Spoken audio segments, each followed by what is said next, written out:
Good afternoon, YouTube. Ian here from Coolice Charge Case and Power Supplies.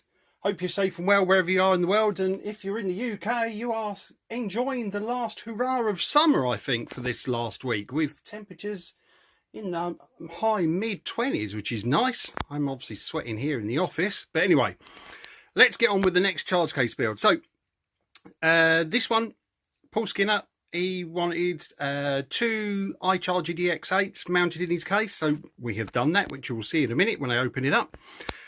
This is Sahara, this case actually, so this is the Max 505 Sahara. First time I think I've used this colour, and it actually looks quite good, to be fair. I was a bit worried from photographs, because it looks a bit drab kind of thing and dull, but this is the first of two actually, in fact, because I've got another case build behind me which effectively follows the same build sequence as this, the only difference being the chargers are ISDT P20s in that, whereas this is iCharger DX8s.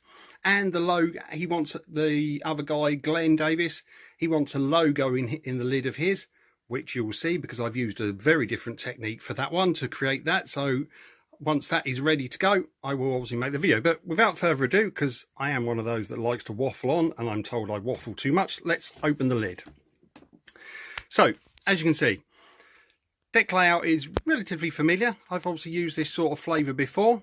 We've obviously got the first iCharger DX8 this side, and then we've got channel 1 here and channel 2. I need to obviously laser cut some little legends for that, admittedly. I forgot to do that. I did the legends for the connectors, but not for to denote channel 1, channel 2. So that's one thing more to do. Then we've got the charger, so charger for that side, charger for this side, and then of course then we've got mirrored then on this side then with the output connectors. And the customer specified obviously XT60 and 4mm banana jacks. They're in parallel, so the idea is really either or, not both at the same time realistically, to cut down on the current draw there, but yeah, he'll use one or the other kind of thing. Usual 9733 cooling fans at the back. Some of the photos actually are going to show my good man Steve Smith. He's created me a little temperature PCB, a temperature sensing PCB, to obviously control these fans.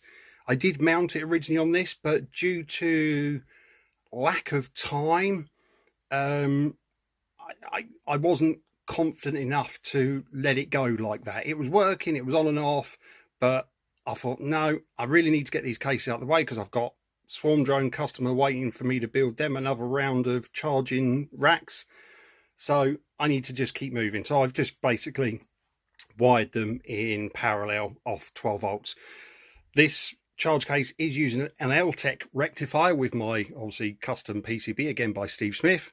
So the chargers are getting 49 volts. From that then, of course, then I've had to use a buck converter to step that down to, effectively I've done it now to 12 volts actually for the fans. So then of course then the little USB port then does also show 12 volts on the little LCD readout in the middle of it.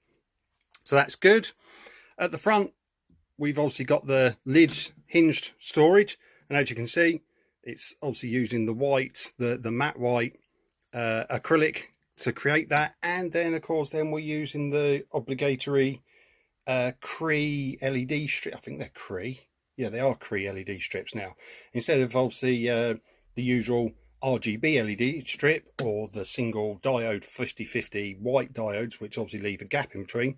These Cree ones, it's just it comes all in one light bar. Now the drawback with it is it's quite bright, and so when I turn this case on and show you this and open the lid, because again of course like Lee Cheeseman's case, it is activated by the switch, so the lights go off when the lid closes and you can hear the switch click, and will turn on when you open the lid. So that's great, but they are quite bright. You'll see that in a bit. So let me turn it on. Going to take a few extra seconds for the rectifier to do its thing. Here it comes. Right, and there we go. So fans are running. We're getting nice cool air flowing through the case and stuff, which is good. So that's fine. Cases are, the powers, the chargers are up and running, as you can see, 49 volts on each of them. If I turn on the USB charge port, there we go, 12 volts. I could have wound it up just a little bit more, but I didn't want to, so we left it at 12 volts. Now if I open this up, get ready for the light. Oh my god, oh yeah, and as you can see, once it gets over the initial burst on the camera lens, it gives quite a good light, to be fair. And I think the customer does race buggies. I don't know what size or whatever, but they wanted light in this case. That was the main goal here, so that if they are using it when it's a little bit dusk, they've got light. So that brings me on nicely then to the lid build. Now, as you can see, kind of looks a bit like a crow almost, kind of thing, or something there flying. But anyway, basically what we have there again is 3 Cree LED diodes, or LED lights. And then I've created also my usual 3D printed cable chain holder here with the touch sensitive button mounted in it. Now that does 2 things: touch it once to turn it on, touch it again to turn the lights off, touch and hold and the lights will start to dim, and obviously then you can take your finger off when you get to the desired dimming parameter or value that you want. Touch and hold again, and then they'll start to increase brightness again all the way up to 100. So I don't know where it goes, it must go between 20 and 100% brightness. So without further ado, again, let me show you. So if I press it, actually you're not even pressing it, you're literally just touching it. It's touch sensitive. Very clever little button this. It's something I'm going to use in a future build. So we've got obviously light 1, light 2, light 3. Now for those as well, I have wired another buck converter in the wire, and obviously it's secured in the base of the case. So it's taking the 12 volts and bucking that down to about 9 volts off the top of my head, because each one of these Cree LEDs is only rated for between 3.2 and 3.6 volts from memory. So I've wired them in parallel, so they're all getting, no sorry, in series admittedly. So I've added 3 plus 3 is 6 plus 3 is 9, so effectively then I'm giving it just over 9 volts. So all 3 together, then they're obviously working within their desired specs.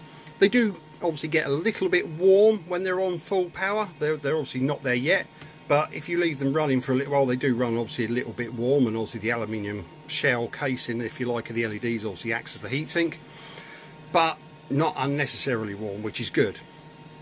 And as you can see, they are angleable.